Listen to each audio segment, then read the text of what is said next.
এই থিয়ৰি অনুযায়ী, এই তত্ত্ব অনুযায়ী ইয়াতে কোৱা হ'ল যে সেইখিনি সময়ৰ ভাৰতীয় নেতাসকলে এইটো কথা ভালকৈ জানিছিল যে তেওঁলোকে যদি জাতীয় কংগ্ৰেছৰ নিচিনা এটা সংগঠন গঠন কৰিব বিচাৰে তেতিয়া ব্ৰিটিছ কৰ্তৃপক্ষই প্ৰথম অৱস্থাৰ পৰাই সন্দেহৰ চকুৰে চাব।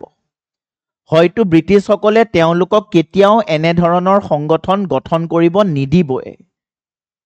গতিকে ভাৰতীয় নেতাসকলে সেইখিনি সময়ত এও হিউমক তেওঁলোকে ব্যৱহাৰ কৰিছিলে আৰু এও হিউমক দি পেলাই জাতীয় কংগ্ৰেছ গঠন কৰাইছিলে যাতে ব্ৰিটিছ কৰ্তৃপক্ষৰ কোনো ধৰণৰ সন্দেহৰ সৃষ্টি নহয়।